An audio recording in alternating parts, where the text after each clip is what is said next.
और अंत में मर कर रहा और राज रहा नहीं। और 15, 20, 30 वर्ष तक उसने खूब ठाठ राज भी किया, लेकिन उस राज के दौरान कितना पाप कर लिया।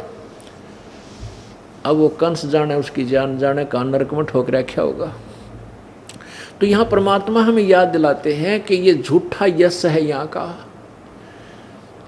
अब प्रसंग था जैसे वो प्यारी आत्मा मुख्यमंत्री जी हेलीकॉप्टर में जा रहे थे और पता नहीं कि प्रत्येक के अंदर उमंग है, ये ऐसे करूँगा, उसको किसी को फांसी दूंगा, किसी को अच्छा दूंगा, किसी को लाभ दूंगा, वहाँ ऐसा कर दूंगा। और 1 सेकंड में अब क्या कर देगा, सारा हाहाकार मच गई। तो ये जीव काल के हाथों जब तक चढ़ा रहेगा, ये ऐसे धोखे में रखेगा। हमारा ही पुण्य, हम अपने ही पुण्य से प्राप्त करते हैं उच्च पद, राजपद या कोई सुख संपत्ति, और हम भगवान भूल जाते हैं। हम परमात्मा को भूल कर एक दूसरे के ऊपर आश्रित हो जाते हैं। इस मंत्री ने मुझे ऐसा दे दिया, इस मुख्यमंत्री ने मुझे ऐसा लाभ दे दिया। नहीं, तेरी किस्मत बिना कोई कलम नहीं चला सकता है, गारंटी देते। कोई नहीं दे सकता, भगवान दे सकता है, तेरी किस्मत में नहीं है तो, जो राजा को भी देता है। तो हम उस परमात्मा ने छोड़ के एक दूसरे पर आश्रित हो गए। जगत का पेखना पेखा, धनी का नाम ना लेखा। जगत का पेखना पेखा, धनी का नाम न लेखा। हमने एक दूसरे के आश्रित हो गए। इसने मुझे ऐसा दे दिया, उसने ऐसे कर दिया, उसने मुझे ऐसा राहत दे दिया। अरे देने और दिलवाने वाला वही परमात्मा एक ही है, जिसको तू भूल चुका है। जगत का पेखना पेखा, धनी का नाम ना लेखा। जो तुम्हारा सब कुछ करा उसे तू भूल बैठे, उसका कितना जिक्र भी नहीं है। पुण्यात्मा, जो सत्ज्ञान तत्व ज्ञान से अपरिचित है, चाहे रंक है चाहे राजा है, सबकी यही दुर्दशा होगी। अब हम अपने उसी पहलू पर आते हैं, उसी प्रसंग पर आते हैं कि और बात तेरे काम न आवे, सतगुरु शरण लाग रे। के सोवे गफलत में बंदे, जाग जाग नर जाग रे। जाग जाग नर जाग रे। इस तन सराय में जीव मुसाफिर, करता रहे दिमाग रे। इस तन सराय में जीव मुसाफिर, करता रहे दिमाग रे। रात बसेरा कर ले डेरा, तू चले सवेरा त्याग रे। चले सवेरा त्याग रे। और बात तेरे काम न आवे, संतों शरण लाग रे। के सोवे गफलत में बंदे, जाग जाग नर जाग रे। जाग जाग नर जाग रे। उमदा चोला बण्या अनमोला, ये लगे दाग पे दाग रे। उमदा चोला बण्या अनमोला, लगे दाग पे दाग रे। 2 दिन की गुजरान जगत में, क्यों जले बिरानी आग रे।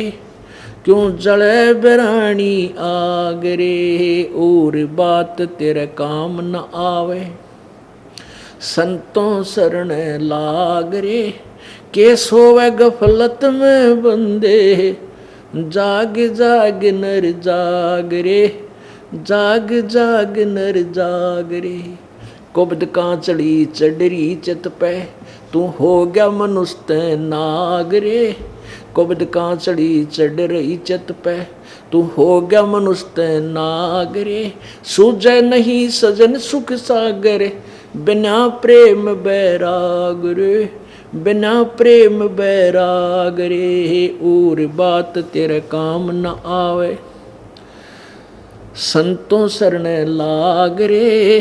के सोवे गफलत में बंदे, जाग जाग नर जाग रे। जाग जाग नर जाग रे। भाई हर सुमरे सो हंस कवावे, कामी करो दी कागरे। अर सुमर सो हंस कवावे, कामी करो दी कागरे। बोरा ना बर में विस के बन में, चल बेगमपुर बागरे, चल बेगमपुर बागरे। और बात तेरे काम न आवे, सतगुरु शरण लाग रे। के सोवे गफलत में बंदे, जाग जाग नर जाग रे, जाग जाग नर जाग रे। भाई उठ सवेरे हुक्का भर लिया, के जाग्या नर भाग रे। उठा सवेरे हुक्का भर लिया, फिर के जाग्या नर भाग रे। शुक्रम किया ना को करी बंदगी, ये फुटे तेरे बाग रे, फुटे तेरे बाग रे। और बात तेरे काम न आवे, तू सतगुरु शरण लाग रे। के सोवे गफलत में बंदे, जाग जाग नर जाग रे, जाग जाग नर जाग रे। भाई शब्द सैन सतगुरु की पछाणी, ये पाया अटल सुहाग रे। शब्द सैन सतगुरु की पछाणी, पाया अटल सुहाग रे। नतानंद महबूब गुमानी, प्रगट पूर्ण बाग रे, प्रगट पूर्ण बाग रे। और बात तेरे काम न आवे, सतगुरु शरण लाग रे। के सोवे गफलत में बंदे, जाग जाग नर जाग रे, जाग जाग नर जाग रे। सत साहिब अब क्या बताते हैं पुण्यात्माओं। ये जो वाणी है ये कबीर परमेश्वर की शब्दावली के अंदर, कबीर शब्दावली में लिखी हुई है। और इस नित्यानंद जी ये बहुत बाद में महात्मा हुए हैं। इन्होंने उन महापुरुष परमात्मा की वाणी को पढ़ के, इसमें ये शब्द नहीं है कि उठ सवेरे हुक्का भर लिया, के जाग्या नर भाग रे। ये परमात्मा की वाणी में है और परमात्मा की छाप अलग से है। फिर भी हमने अपना उल्लू सीधा करना है, हमने इस पचड़े में नहीं बनना पड़ना है। क्योंकि परमात्मा कबीर जी तो अथाह समुद्र दरिया हैं और उनकी वाणी को लेकर के सभी अपने अपने सत्संग वचन कर रहे हैं, लेकिन यथार्थ ज्ञान से वो कोसों दूर रहे। फिर भी उनका उद्देश्य यही रहा कुछ महापुरुषों का कि वो इनको दिशा ठीक देना चाहते थे समाज को, लेकिन स्वयं ही भरभीत थे। अब हमने उन्हीं वाणियों को आधार लेकर अब अपनी दिशा निर्धारित करनी है। तो इसमें क्या बताया है कि और बात तेरा काम ना आवे, अब तू संतों शरण लाग रे। पवित्र गीता जी अध्याय नंबर 4 के और श्लोक नंबर 34 में कहा है कि उस तत्व ज्ञान को तू तत्वदर्शी ज्ञानियों के पास जाकर समझ, उन तत्वदर्शी संतों को प्रणाम कर, कपट छोड़कर उनसे प्रसन्न कर नम्रतापूर्वक, तब वो तत्वदर्शी संत तुझे तत्व ज्ञान से परिचित कराएंगे। वो तत्व ज्ञान कौन सा है? और बात कौन सी है? और बात है अब आप देख रहे हो कि इलेक्शनों के चक्कर में कितनी भाग दौड़ हो रही है। अच्छा चल ठीक है, जो इलेक्शन लड़ रहे हैं वो तो ठीक दुखी, और उनके 10-10, 20-20 उपग्रह भी ठीक दुखी। क्यों? उनके वही लाभ उठा सकते हैं। एक नेता का ज़्यादा से ज़्यादा एक नेता अपने सराउंडिंग वाले 10 व्यक्तियों को लाभ दे सकता है, और कोई मंत्री ज़्यादा से ज़्यादा 50 व्यक्तियों को लाभ दे सकता है, और मुख्यमंत्री ज़्यादा से ज़्यादा 100 व्यक्तियों को लाभ दे सकता है, इससे ज़्यादा नहीं। बाकी कोई नौकर लगा दिया, ये तो राजा की आवश्यकताएं हैं, दूसरा होगा वो भी लगा देगा। लेकिन उन 100 व्यक्तियों को वो कुछ ऐसे राहत दे सकता है, किसी को कोटा दे दिया, किसी को कुछ ठेका दे दिया, उससे वो पैसे कमा सकता है। लेकिन संत के पास जो लाभ है वो राजा 7 जन्म नहीं दे सकता, और उनको वही देगा राजा जिसके भाग्य में है, नहीं तो उसके चाहते हुए भी नहीं दे सकेगा उसको, चाहे कितना निकटतम साथी हो। तो हम क्यों ना परमात्मा से ही अपनी सारी डिमांड मांगे, पूरी करवावा, और राजा को फ्री छोड़ दें ताकि वो प्रोग्रेस के काम करे, वो अपना आपकी सुविधाएं तैयार करावे, सड़कें बनवावे, नहरें बनवावे, आपके लिए बिजली का प्रबंध कराओ, तो सेवक होता है राजा प्रजा का। लेकिन हम भगवान से दूर होकर उसी पर आश्रित हो गए और इन्हीं के पीछे चक्कर काटते रहते। अब अपने स्वार्थवश सारा दिन इधर के उधर, उधर के उधर। फिर जो बाकी बैठे हैं कहीं मंडली बना करके, भाई फलाना जीतेगा, ना वो नहीं जीत सकता, ना भाई पक्की बात से ला ले शरत, सारा दिन ये गप्पे, कुछ लेना नहीं देना। तो ऐसे ही फिर और बातें किसी और जगह सुना शुरू कर देंगे, भाई ऐसा सुना है, हमने तो ना सुना भाई, रख सुना क्यों नहीं, यानी एक बात का इतना लंबा इतिहास बना लेंगे, 2 घंटे में उनका फैसला नहीं और उठ कर चल पड़ेंगे। तो परमात्मा कहते हैं ये जो बातें हैं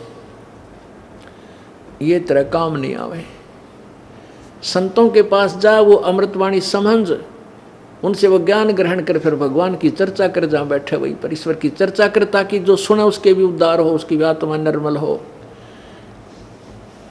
तो इसलिए भगवान कहते हैं और बात तेरा काम ना आवे। और संत क्या देगा आपको, वो चीज़ देगा जो कोई भी नहीं दे सकता, आपको भगवान मिला होगा और परमात्मा मिल गए, सारे काम हो गए। यानी हमें कनेक्शन मिल गया पावर का, बिजली का, तो चक्की भी चल रहा है और गंडासा भी सानी काटे, यानी पशुओं का चारा काटे, और पानी अपने आप निकले, बटन दाब दें, लाइट हो जा, प्रेस कर ले, हैं, दूध बिलो, हर तरह के ट्यूबवेल चले। तो हम पावर क्यों ना लें भगवान वाली, परमात्मा की पावर प्राप्त करें, जिससे हम अपने हाथ से जो कार्य करते थे वो पावर करेगी। ये दास आपको वो पावर का कनेक्शन देगा, ये उस परमेश्वर के पावर देने वाला एक लाइनमैन समझ लो, बिजली वाला। और जब तक ये दास तार नहीं जोड़ेगा इतने बिजली ना जा सकती आपके घर। तो ये दास को ड्यूटी दे रखी है सच्ची सरकार ने कि जो अपनी सारी टर्म एंड कंडीशन पूरी कर देगा उसको कनेक्शन दे दिया जाएगा परमात्मा की पावर का, और आगे उसको ठीक रखेगा तो पावर रहेगी। जब कनेक्शन तोड़ दिया तो कट ऑफ कर देंगे हम, ऑटोमेटिक कनेक्शन है परमात्मा, अपने आप कट जाएगा कनेक्शन, जिसने हम नाम तोड़ दिया, भंग कर दिया, मर्यादा भंग कर दी। तो हम क्यों ना उस परमात्मा से लाभ प्राप्त करें। उस परमात्मा का ज्ञान कौन से का, जो गीता ज्ञानदाता कहता है कि अर्जुन 8वें अध्याय के 7वें श्लोक में कि तू मेरी शरण में मेरी भक्ति कर और युद्ध भी कर और काम भी कर और मुझे प्राप्त होगा। और 8, 9, 10 श्लोक में, 8वें अध्याय के 8, 9, 10 श्लोक में कहा कि जो उस परमात्मा की भक्ति करता, सच्चिदानंद घन परमेश्वर की जो उत्तम पुरुषत्व अन्य, वो भक्ति के बलते हैं, उस तत्व ज्ञान की भक्ति के आधार से उसी को प्राप्त होगा। उसके इस विषय में कहा कि अर्जुन 4थे अध्याय के 5वें श्लोक में, अर्जुन तेरे और मेरे बहुत जन्म हो चुके, तू नहीं जानता। और फिर कहा कि यदि तूने परम शांति चाहिए, जन्म मृत्यु सदा के लिए समाप्त करनी है, तो 15वें अध्याय के 1 से 4 में कहा कि वो परमात्मा ऊपर को जड़ वाला है, नीचे को तीनों संसार रूपी वृक्ष है, उसकी जो मुख्य जड़ जो है वो परमात्मा है। और इन सभी परमात्मा के सभी संसार रूपी वृक्ष के विषय में जो जानकारी देता है, भाई तना कौन भगवान है, जड़ कौन मालिक है, डार कौन है, शाखा कौन है, पत्ते क्या है, ये सभी विभाग बतावे उस संसार रूपी वृक्ष से, वो तत्वदर्शी संत है, सवेदवित। 4थे अध्याय के 34वें श्लोक में जिस तत्वदर्शी संत के विषय में कहा है उसकी पहचान बताई है 15वें अध्याय के प्रथम मंत्र में। और फिर तीसरे में कहा कि उस उलझी हुई गुत्थी को, इस अज्ञान रूप गुत्थी को उस तत्व ज्ञान रूपी या तत्व ज्ञान से परिचित संत के द्वारा समझ के इसने सुलझा के, उलझी हुई को सुलझा के, उसके पश्चात उस परम पद परमेश्वर की खोज करनी चाहिए, जहाँ जाने के बाद ये साधक फिर कभी लौटकर संसार में नहीं आते। यानी पूर्ण मोक्ष प्राप्त कर लेते हैं। अब देखो गीता ज्ञानदाता अपने विषय में करा कि अर्जुन तेरे और मेरे बहुत जन्म हो चुके, आगे भी होते रहेंगे, तू नहीं जानता मैं जानता हूं। चौथे अध्याय के 9वें श्लोक में कहा है कि मेरे जन्म और कर्म दिव्य हैं, अलौकिक हैं, बिल्कुल ठीक है। 10वें अध्याय के दूसरे श्लोक में क्या कहा कि अर्जुन मेरी उत्पत्ति को ये ऋषि और देवता नहीं जानते, क्योंकि ये मुझसे उत्पन्न है, इनका अधिकार मैं ही हूँ। क्योंकि ये ब्रह्मा विष्णु महेश तक और नीचे के जितने भी ऋषि देवता हैं ये काल के संतान है, और पिता की उत्पत्ति को संतान नहीं जान सकता, लेकिन दादाजी बता देता है। तो कबीर परमेश्वर पूर्ण ब्रह्म ने आकर के ये सब निर्णय दिया है। तो उसके बाद क्या बताया है कि उसके पश्चात जब तूने उस तत्व ज्ञान मिल जा और तत्वदर्शी संत मिल जाता है, इस उलझी हुई गुत्थी को सुलझा के। अब क्या बताते हैं कबीर, नौमण सूत उर्जिया, नौमण सूत उलझिया ये ऋषि रहे झक मारे, सतगुर ऐसा सुलझा दे भाई उलझे न दूजी बारे। कि तत्वदर्शी संत वो सतगुरु मिल गया ना, जैसे एक शेर 1 किलो सूत उलझा धागा, वो सुलझाना नाक में दम हो जाता है इंसान, एक शेर को 1 किलो को। और ये 9 मन सूत उलझा दिया, इन अज्ञानी संतों ऋषियों ने अज्ञान भर दिया, सारा तत्व ज्ञान को नष्ट कर दिया, और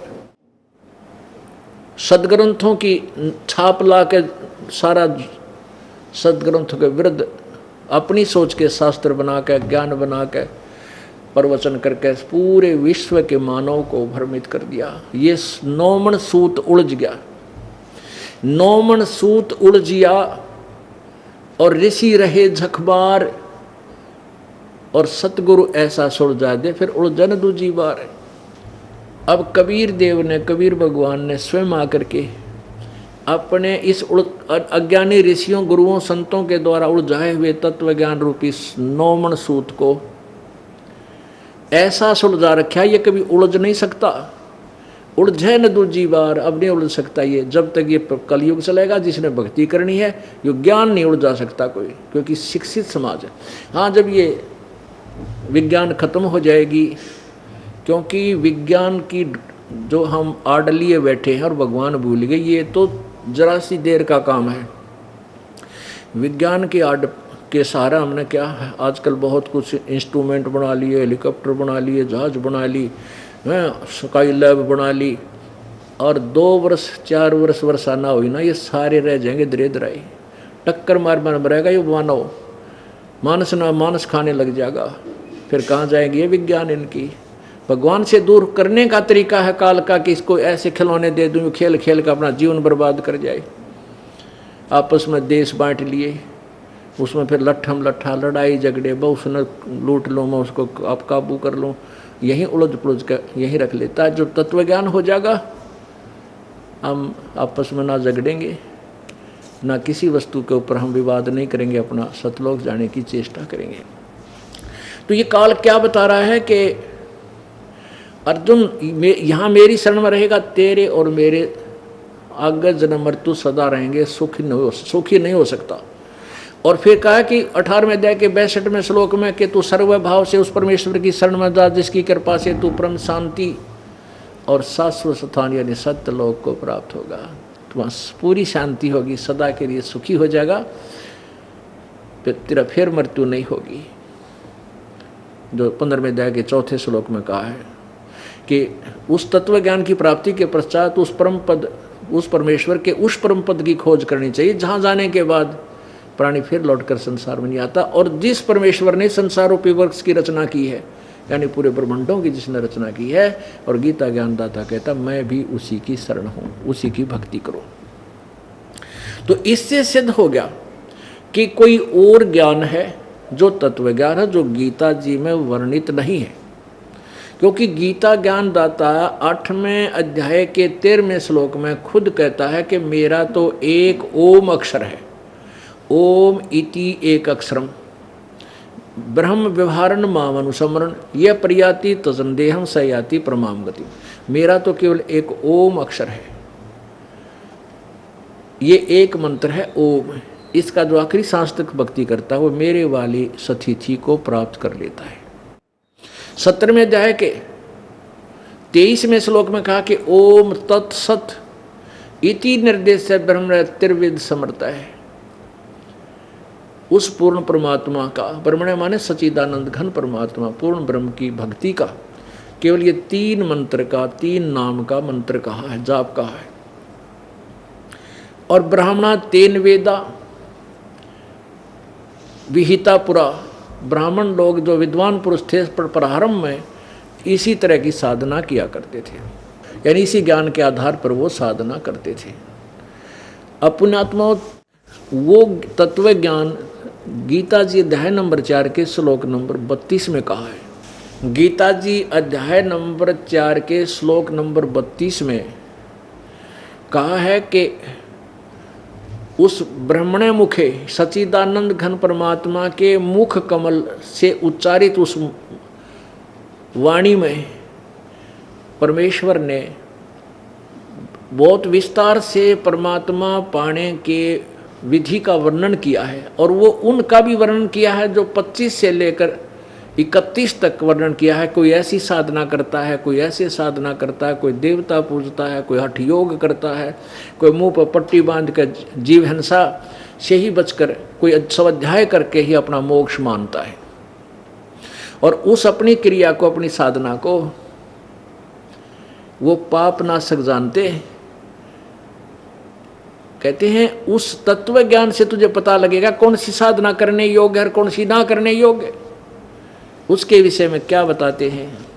अब वो साधना यानी वो वाणी कौन सी है जिसमें ये भी बताया है कि ये साधना करते हैं लेकिन यह करण की को ना, और ये भी बताया कि ये करनी चाहिए, वो सबसम वेद है, वो तत्व ज्ञान है, वो परमात्मा की वाणी में ही वर्णित है। वो कौन सी है। अवगत महल की सुन बात, एका एक संगना साथ। ये है वो अमृतवाणी जो परमात्मा के मुखारविंद से उच्चारित है, कबीर भगवान की, यानी परमात्मा की वाणी, उन्हीं कबीर की वाणी। यानी जैसे आप क्या देखते हो आजकल, तो हमें ये ज्ञान समझाना परमेश्वर का बहुत आसान हो गया बुद्धिमान समाज को। एक मोबाइल से दूसरे मोबाइल फोन में एक ऐसे भेज देते हैं उसका मैसेज उसमें, और ऐसे फिल्म की फिल्म दूसरे में फैक्स यूँ की यूँ आ जाती है। ऐसे ही परमात्मा ने अपना तत्व ज्ञान संत गरीबदास जी के मोबाइल में भेज दिया अपने मत, और संत गरीबदास जी ने वही वाणी फिर उस मोबाइल में अपने मुखार में अपने उससे वाणी से परमात्मा की वाणी को अपने मोबाइल से बोला। क्या बोला। अवगत महल की सुन बात, एका एक संग ने साथ, जहाँ से हुआ सकल जहान, ओंकार पंच विमान। अवगत महल की सुन बात, उस सतलोक के विषय में जिसके विषय में कोई नहीं जानता, अवगत जिसकी गति से कोई परिचित नहीं है, उस महल उस स्थान सतलोक के विषय की सुन ले बात। तुझे बताता हूँ वहाँ वो क्या है, कहाँ जा कैसे उसके पास वहाँ जाया जाएगा। अवगत महल की सुन बात, एका एक संगना साथ, जहाँ से हुआ सकल जहान, ओंकार पंच विमान। ब्रह्मा विष्णु शंकर आदि, अवगत ध्यान सुन समाध, करतम ख्याल बाजी कीन, पांचों तत्व हैं गुण 3। कूरम कच्छ मच्छा कीन, धौलुर शेष शोभा दीन, धरणी गगन पानी पावन, चंद्र सूर 14 भुवन, 84 लाख करतम जीव, कबीर आप समर्थ पीव। कबीर आप समर्थ पीव, उसने ये सभी रचना की, जा से हुआ सकल जहान, जिससे सब संसार बना है। और ब्रह्मा विष्णु शंकर आदि ये भी उसी का ध्यान लगा रहे हैं, परमात्मा प्राप्ति की ही साधना कर रहे हैं, लेकिन तत्व ज्ञान ना मिलने से आगे बताएंगे क्या क्या हानि होती है। 184 करतम जीव, कबीर आप समर्थ पीव। कबीर ही पूर्ण परमात्मा, समर्थ पीव, पीव माने प्रभु, पति, सबका मालिक। सतगुरु किया कृत्रिम ख्याल, बाजी गैब गैबी चाल। ना दुर्बंद की है दे, जा मैं भरम कर्म संदेह। 5 25 तीनों माही, आवागमन हंसा जाही। अब ये परमात्मा कहते हैं तुम्हारी ये शरीर माता पिता के योग से शुक्रम कायम है, या परमात्मा का शुक्र अकायम है, शुक्रम अकायम शरीर है उसका, और इसमें ही ये जीव जन्मता और मरता रहता है।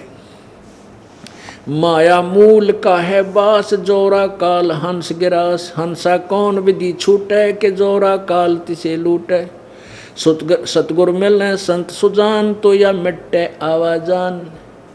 सतगुरु मिले संत सुजान, तब या मिटे आना जान, आवन जान यानी जन्म और मृत्यु। सतगुरु मिलने संत सुजान, तो या मिटे आवाजान। वही गीता जी बोल रही है, वही प्रभु की वाणी बोल रही है। और प्रभु की वाणी और भी बोलेगी जो गीता नहीं बोल सकी है। आप देखना, सतगुरु मिलने संत सुजान, तो या मिटे आवाजान। नौदर मास कुंभी कुंड, हंसा सकल रुंडम मुंड। नेमी नेम कर भूले, अर्धमुखी पीहिंग कस झूले। नेमी नेम कर भूले, उर्धमुख पींग कस झूले। पंच अग्नि लावे पीठ, सौदा ज्ञान सकल बसीठ। अब गीता जी अध्याय नंबर 4 के श्लोक नंबर 25 से लेकर और 30 तक कहा है कि कोई ऐसे साधना करता है, कोई हठ योग करता है, कोई केवल देवताओं की पूजा करता है, कोई स्वाध्याय से कोई मोक्षदायक मानता है, कोई कैसा करता है। अब उन्हीं की कहते हैं ये ज्ञान। फिर चौथे अध्याय के 32वें श्लोक में कहा है कि इस प्रकार का ज्ञान जो कोई जैसी जैसी साधना करता है, और विस्तार से कहा है कि जो इससे लाभ है या हानि है, जो कर रहे हैं ये ठीक है या गलत है, इसका निर्णय उस परमात्मा के, उस सच्चिदानंद घन की वाणी में, उस परमेश्वर की वाणी में विस्तार से कहे। उस ज्ञान को चौथे अध्याय के 34वें श्लोक में कहा कि तत्वदर्शी संतों के पास जाकर सुनना। वो गीता जी से न्यारा है, जिसमें निर्णय भी दिया है कि ये गलत है। गीता में तो कह दिया कि ये ऐसा कर रहे हैं, ये ऐसा कर रहे हैं, लेकिन निर्णय नहीं दिया। इसमें वो निर्णय दिया है कि ये गलत है, ये गलत है, ये ठीक है। नेमी नेम कर भूले, उर्धमुख पींग कस झूले। नेमी जैसे कोई किसी ने किसी बात की प्रतिज्ञा कर ली, नेम कर लिया, मैं ऐसे करूँगा, मैं 1 महीना 6 महीना तक मौन रखूँगा, मैं 3 वर्ष खड़ा होकर तब करूँगा। और कोई प्रतिदिन की अपना जो जाप नेम करते हैं, जैसे कोई गीता का पाठ करूँगा, कोई कहे मैं ये ऐसी वाणी पढ़ता रहूँगा, कोई वेदों के ये मंत्र जाप करूँगा। ये ऐसे उन्होंने अपनी मर्यादा नेम बना रखे अपने मनमुखी। तो कहते नेमी नेम कर भूले, अर्धमुख पींग कस झूले। कुछ ऐसे हैं जो अधर नीचे न मुँह करके, मुख कर ऊपर न पैर गालने, और पैरा ने की तरह एक झूल डाल लेते हैं, झूला, उस पैरा ने उस मोड़ डालें और नीचे पैर रखें, सिर रखते हैं। एक तो सिरासन केवल सीधा ही रखते हैं, एक पींग डाल लेते हैं वृक्ष के नीचे, एक झूला, उस झूले में टांग मोड़ कर डाल लेते हैं। तो कहते हैं कुछ ऐसे कर रहे हैं। अग्नि पंच लगावें पीठ, सौदा ज्ञान सकल बसीठ। कुछ 5 धूने लगाकर 5 अग्नि 4 तरफ बाल कर उसी में तपते हैं। कहते हैं ये भी ज्ञान बिना आपका जो है ना व्यर्थ है। मुंडित जट्टा जुट्टम भेख, डूब्या सकल बिना विवेक। कोई तो मुंडित है, कति उस तरह फिरवा रखा है, और गोटम गोट हो रहे हैं, और कई बड़ी बड़ी जटा और बाल रखवा रहे हैं, ऊपर कर दाढ़ी बढ़वा रहे हैं। कहते हैं चुंडित मुंडित जट्टा जुट्टम भेक, डूब्या सकल बिना विवेक। मुंडित जिन्होंने मुंड बंडवा रखा है, और जटाजूट जो बड़ी बड़ी दाढ़ी और बाल बढ़ा रहे हैं, ये वेशभूषा जो बनाई है, कहते डूब्या सकल बिना विवेक। ये सब बिना तत्व ज्ञान के अपना जीवन व्यर्थ कर रहे हैं, डूब गए, भवसागर में रह जाएंगे। है ब्रक्त उदासी ऐन माया लागे मीठी सैन बागर बागम्बरिया अब अटंबर ऊंट सो तो बंधे तुनके बूट गुदरिया बने बहुरंग बिचरे फिरते हैं बेनंग। अब उनके बारे में बता रहा है, कोई कैसी साधना कर रहा है, कोई कैसे कर रहा है, कोई नंगा फिरन लग रहा है। अंतर लगी है झीनी के माया मूल की सीनी सुनचत करें आसन जोग सतनाम बिना सब रोग। कोई कैसी साधना करता है, कोई कैसी साधना करता है, इस सतनाम बिना सारा रोग है ये दूना दुख पैदा कर लेंगे। कहते हैं डंब करें डूंगर चढ़ाएं ये अंदर झीनी झूल जन जाने जग जाने बंदगी करें ये बो वसूल बबूल। कहते हैं यही यहाँ बता रहे हैं कि इस सतनाम के बिना सब कुछ रोग है, दूना दुख होगा इनको। अलोनिया खात हैं नहीं लोन दीजे पीठ पर तिसगोण झरने बैठते हैं मोड पीछे जिम पंचग्रासम रोड एक है गुफाधारी सिद्ध सो तो पड़े जम के फंद। अब कितनी प्यारी व्याख्या कर रखी है इस परमेश्वर सच्चिदानंद घन की वाणी में। चौथे अध्याय गीता जी के 32वें श्लोक में जो वर्णन है उस तत्व ज्ञान को ये दास आपको समझा रहा, परमेश्वर की वाणी को। क्या कहते हैं? अलोनिया जो खाते नहीं लोन। कई ऐसे हैं वे आज मंगलवार का व्रत है नून ना खाना, आज नमक नहीं खाना। कुछ परमानेंट ही नमक छोड़ देते कि नहीं हम नमक नहीं खाएंगे, कुछ प्याज छोड़ दें हम प्याज नहीं खाएंगे। अब परमात्मा कहते सच्ची भक्ति ना करी ना फिर कितना बैल बनेगा क्या गधा बनेगा। और तेरे ऊपर पहले ये नमक बना करते थे अपना समुद्र के जल खारे जल को सुखा कर फिर गधा पे ट्रांसपोर्टेशन पहला क्या था, ट्रांसपोर्ट नहीं थी, बैलों के ऊपर गधे जैसा एक थैला डाला करते और उनमें भर के, क्योंकि रास्ते थे नहीं, जंगल में जाना था, जंगल ज़्यादा होते थे, तो ऐसे लंबे कई सैकड़ों की संख्या में बैलों के ऊपर वो नमक डाल के या खच्चरों पे, बड़े खच्चरों पे तो थैला डाल के नमक भर के लाते। कहते ईब तो तू नमक छोड़ रहा है, इसीलिए अपनी अंतिम साधना मान रहा है, सच्ची साधना कर नहीं रहा, और फिर तू बैल या गधा बनेगा, खच्चर बनेगा, तेरे ऊपर नून का नमक का बोरा लद देगा, जब गिद भागेगा कमर टूट जाएगी और वो जख्म पर नमक गिरेगा, फिर कहाँ जाएगा। कहने का भाव ये है भाई ठीक भक्ति कर ले, समय दिया भगवान ने, मनुष्य जीवन बार बार नहीं मिलता। अब इसको तू अपनी सूझबूझ से और बर्बाद कर रहा है। ठीक है, जब तक ज्ञान नहीं मिला डले ढोरे थे। अब ये दास परमात्मा के तत्व ज्ञान को आपको बता रहा है और अब विरोध करते हो, थारी दूनी पिटाई बनेगी, फिर देख लेना। अब नहीं मान रहे आंखों देखकर अपने स्वार्थ से अपने कोई महिमा के भूखे, उनको तो इस ऐसे नरक में डाला जाएगा जिसकी कोई कितने वर्षों तक उनको रखा जाएगा, कोई अंदाजा नहीं लगा सकते। ये सत्कर मान लेना। ठीक है, अनजानपने में गलती सब पर हो जावा होली, उसको माफ़ किया जा रहा है। परमात्मा हमें सत संदेश दे रहे हैं इस दास के माध्यम से, और अब स्वीकार नहीं कर रहे हो, फिर तो भाई जबरदस्त पिटाई के भागीदार बनोगे। अब क्या बताते हैं? अलोनिया खाते हैं नहीं लोन दीजे पीठ पर तिस गुण, गुण माने बोरा, वो थैला, उसको गुण कहा करें अपनी लोकल लैंग्वेज में। झरने बैठते हैं मूड जिम पंचग्रासी मूड रूड, कुछ तो झरना के नीचे जहाँ ऊपर से पानी गिर रहा नो बैठे नो, कहते ये नालायक उल्टी साधना कर रहे हैं। एक है गुफाधारी सिद्ध सो तो पड़े जम के फंद, एक है गुफा में बैठ कर इनको शुद्ध हवाई वो नहीं बोलता, किसी तो बड़ा सिद्ध पुरुष है, कहते हैं काल के फंद पड़ेंगे, तेरी साधना ठीक नहीं है। कुटीचर मांगते हैं चून जन्मना बीज बोया बोन, अर्पण करें बहुत आचार पोथी लिए खरका बार। ये शास्त्रार करते फिरा करते, पहला एक गधे का बाहर लेकर इतने शास्त्र ले जाते थे, ग्रंथ साथ रखा करते, कहते वो मंत्र तेरे पास है नहीं और ये इतना वजन उठाए फिर रहा, तो तेरी साधना गलत है। अर्पण करें बहुत आचार पोथी लिए खरका बार, चिन्ह नहीं रमता राम कुटन बह मुआ बेकाम। वो रमता राम वासुदेव, वो सर्वशक्तिमान कुल का मालिक, तूने उसको नहीं समझा। चिन्ह न रमता राम कुटन बे मुआ बेकाम, बह मुआ बेकाम। अवगत आप है लौलीन खोजी खोज कर आकीन, पहरें मुद्रा एक एक कान जोगी जोग का निधान। कहते हैं पहरें बस एक मुद्रा गाली का नाम है, अरिष्ट भगत बन गया तो साधु बन बैठा, और जोगी जोग का निधान है, तने योग का तो बिराय को नहीं, उसकी तरफ तेरी चेष्टा ही नहीं है। अब परमात्मा कबीर देव जी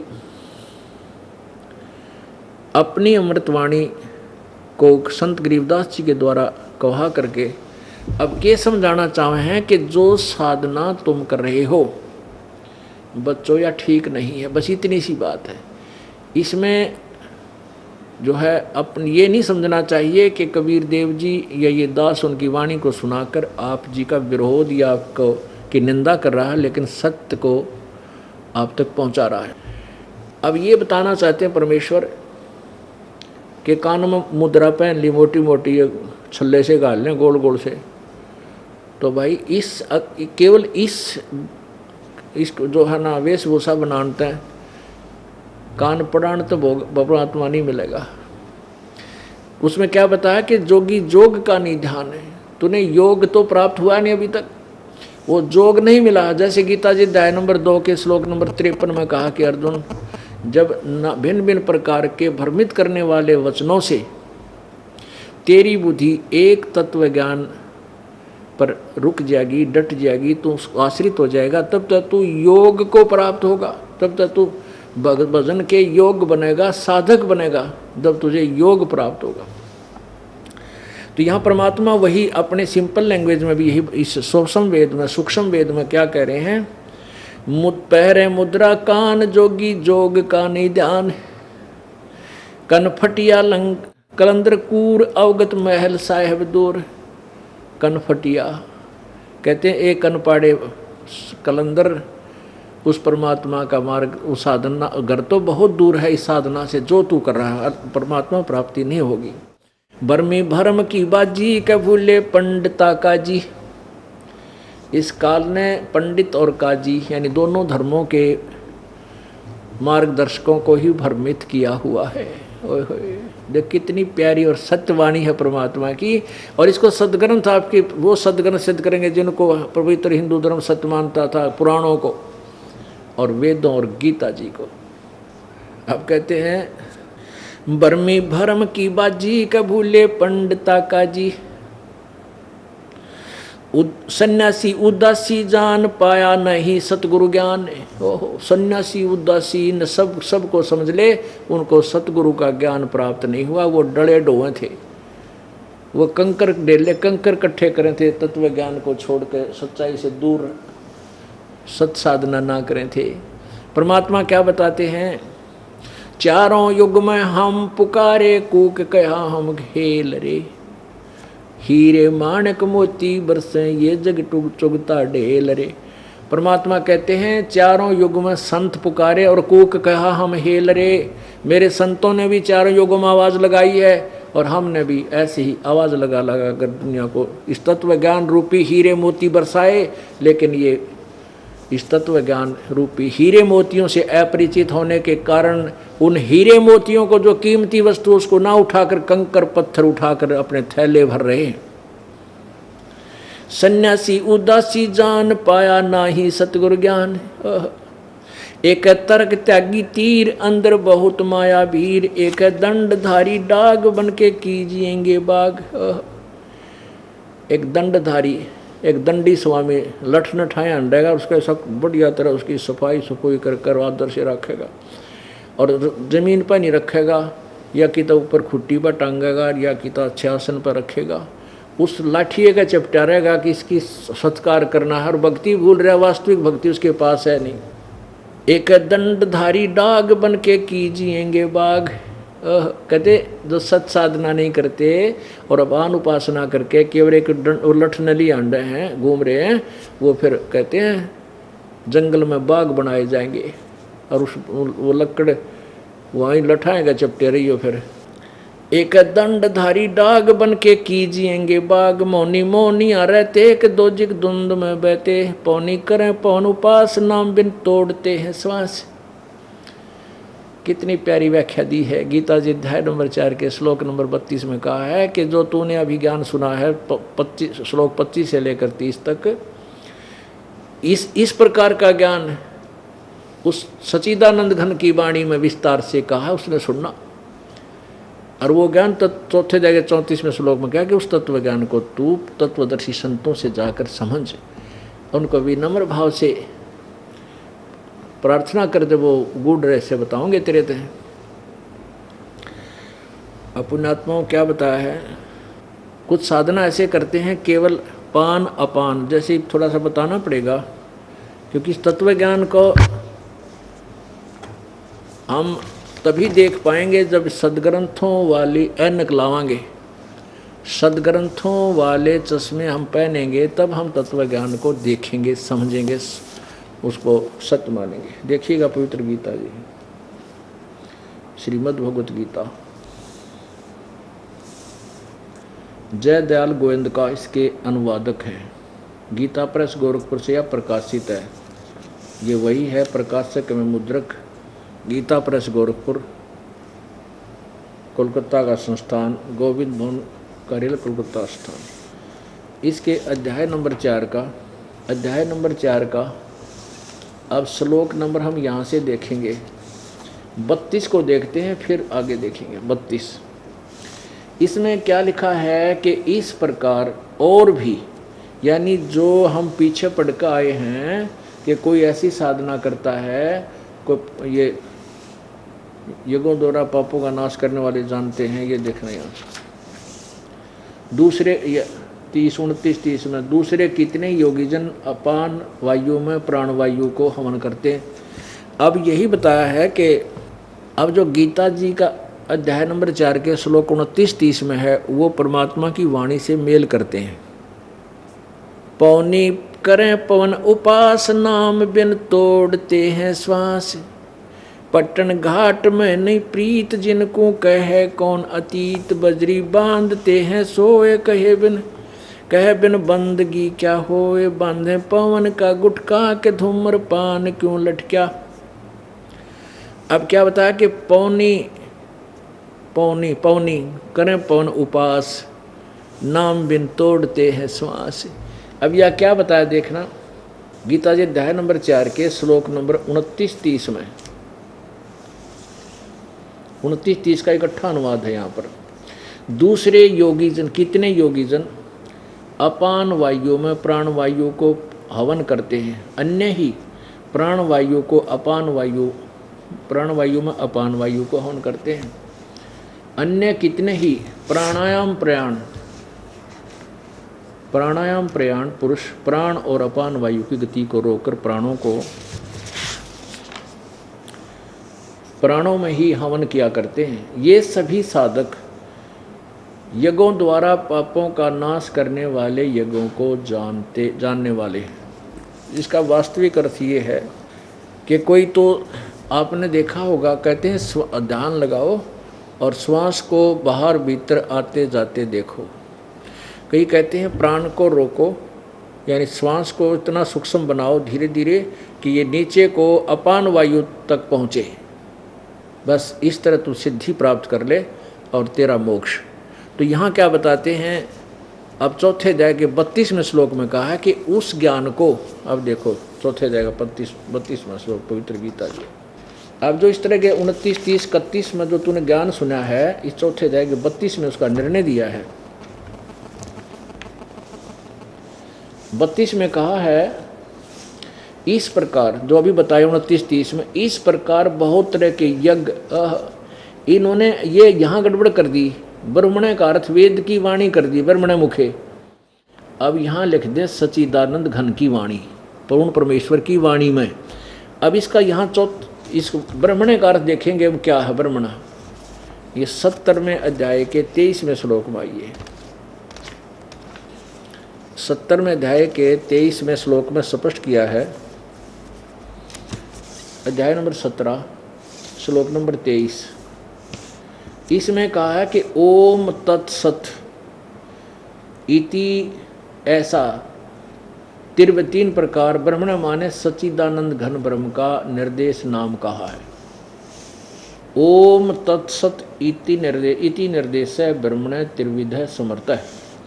ब्राह्मणा तेन वेदा च यगा च विहिता पुरा। ओम तत्सत यह 3 प्रकार का यानी गीता ज्ञान दाता से कोई और सच्चिदानंद घन ब्रह्म है, उसका नाम कहा है। अपना तो 8वें अध्याय के 13वें श्लोक में बता ही दिया। यह सच्चिदानंद घन यानी ब्रह्मण माने सच्चिदानंद घन ब्रह्म है, ये ध्यान रखना है, बस यहाँ से हमने यही लेना है। अब 8वें अध्याय के 13वें श्लोक में इस गीता ज्ञान दाता ने अपने मंत्र के विषय में बताया कि मेरा केवल एक वो मंत्र है। ये देखिएगा 8वें अध्याय का 8वां अध्याय और श्लोक नंबर 13। ओम इति एकाक्षरम ब्रह्म व्यवहान माम अनुसमरण ये प्रयाति तजन देहम स याति परमाम गतिम। मेरा तो केवल मुझ ब्रह्म का, इति माने यह है, ओम एक अक्षर है उच्चारण करके स्मरण करने का, और ये प्रयाति तजन देहम जो इस मेरे ओम नाम का आखिरी सांस तक सुमन करता है, यह स याति परमाम गतिम, वो मेरे वाली गति को प्राप्त करता है। यानी 8वें अध्याय के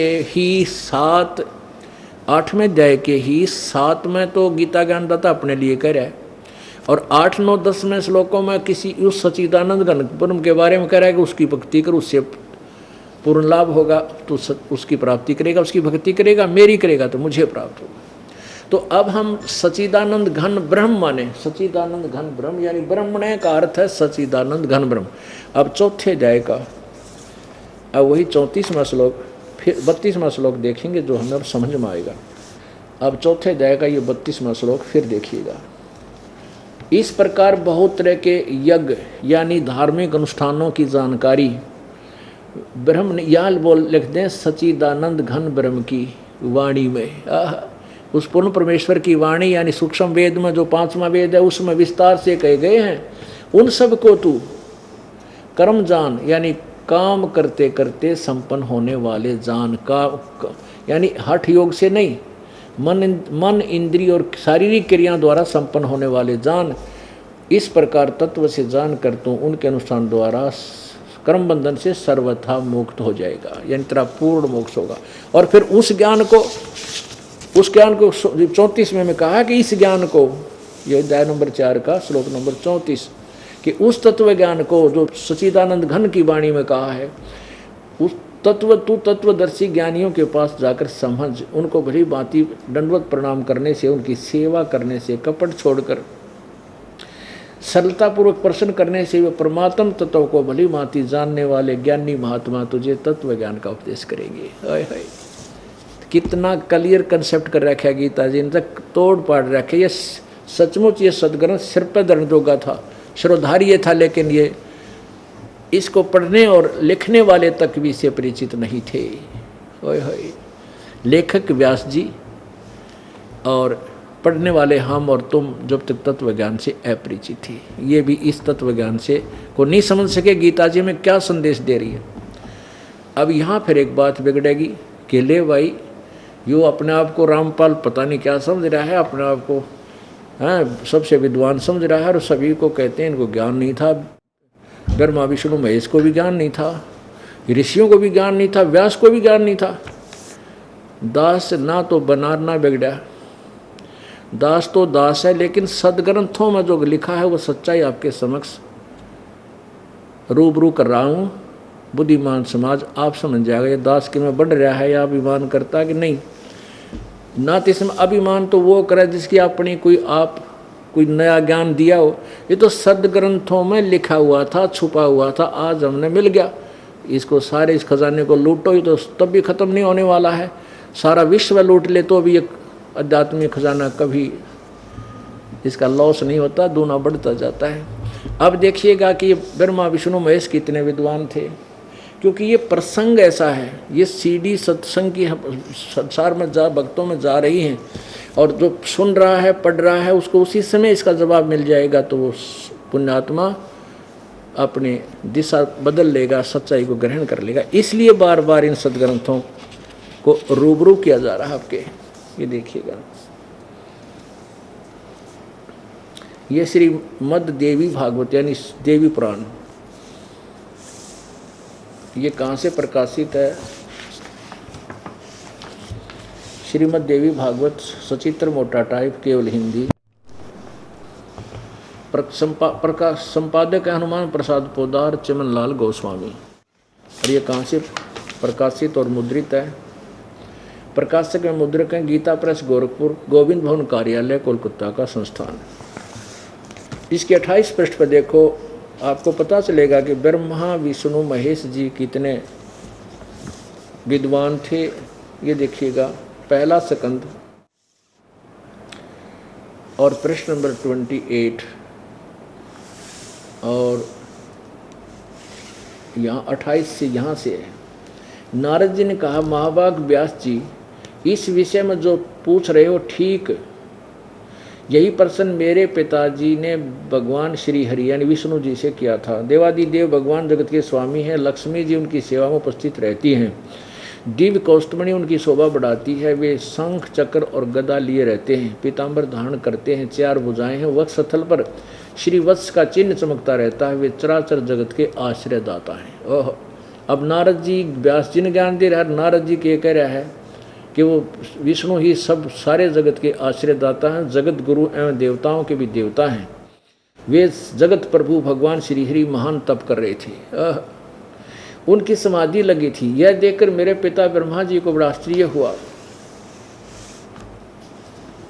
अतः उन्हें देखकर उनकी जानने की इच्छा प्रकट की।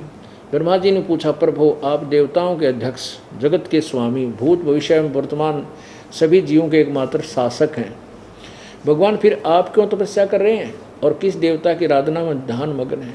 मुझे असीम आश्चर्य तो ये हो रहा है कि आप देवेश्वर एवं सारे संसार के शासक होते हुए भी समाधि लगाए बैठे। अब देखो, अब क्या जवाब देते हैं? 29वें, विष्णु जी के ज्ञान को समझे, कितना ज्ञान था हमारे भगवान को। मुझे विष्णु जी कह रहे हैं कि मुझे, यहाँ देखिएगा, ब्रह्मा जी के विनित वचन सुनकर भगवान श्री हरि उनसे कहने लगे, ब्रह्मन सावधान होकर सुनो, मैं अपने मन का विचार व्यक्त करता हूँ। क्या बताते हैं कि मुझे सब प्रकार से शक्ति यानी दुर्गा के अधीन होकर रहना पड़ता है। उन्हीं भगवती शक्ति का मैं निरंतर ध्यान किया करता हूँ और ब्रह्मा जी मेरी जानकारी में इन भगवती शक्ति यानी दुर्गा से बढ़कर दूसरे कोई देवता नहीं। अब जय हो श्री विष्णु भगवान के ज्ञान की। ये कहते हैं कि मैं दुर्गा से ऊपर कोई भगवान नहीं मानता, मेरी जानकारी में से ऊपर कोई परमात्मा नहीं है। अब ये दुर्गा जी कहती है कि उस ब्रह्म का ध्यान करो, वो कोई और परमात्मा जो पूजा की योग्य है, और सब त्याग दो और कोई मत साधना मत करो। वो कहाँ पर है? 562 पृष्ठ पर इसी पवित्र सदग्रंथ में। ये है 7वां स्कंद और पृष्ठ नंबर 562 और ये 7वां स्कंद अध्याय 36, क्योंकि यहाँ 35 समाप्त हुआ और ये 36 प्रारंभ हुआ। देवी द्वारा हिमालय को ज्ञानोपदेश, ब्रह्म स्वरूप का वर्णन। श्री देवी जी कहने लगी, पर्वतराज, इस प्रकार योग युक्त होकर मुझ ब्रह्म स्वरूपा देवी का ध्यान करें। यहाँ देखो, ये अपना भी ध्यान बता रही है, फिर वास्तव में करिए नहीं, पूजा की योग तो कोई और ही है।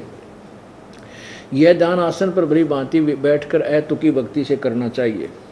आज कहते उस ब्रह्म का क्या स्वरूप है, यह बतलाया जाता है।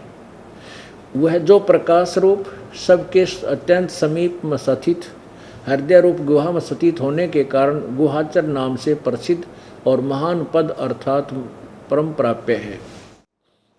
वह समस्त प्रजा के ज्ञान से परे है, अर्थात किसी की बुद्धि में आने वाला नहीं है, तुम जानो। ये आगे बहुत कुछ दे रखा है। आगे क्या बताया है?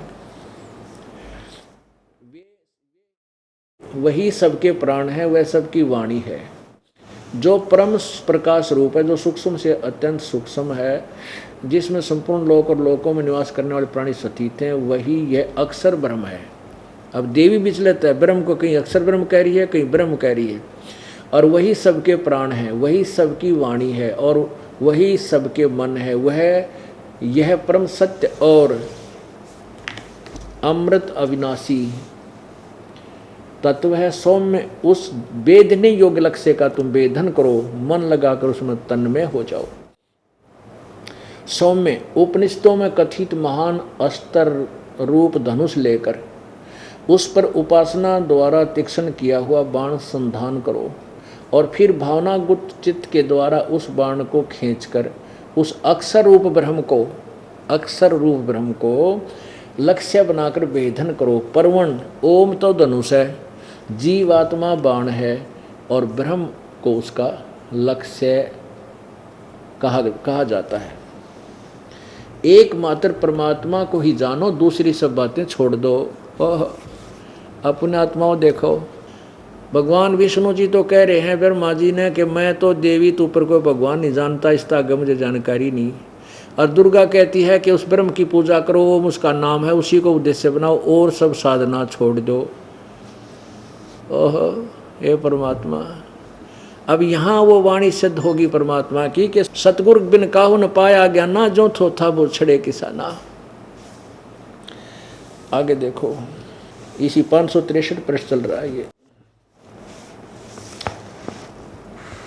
उस एकमात्र परमात्मा को ही जानो, ब्रह्म को, दूसरी सब बातें छोड़ दो।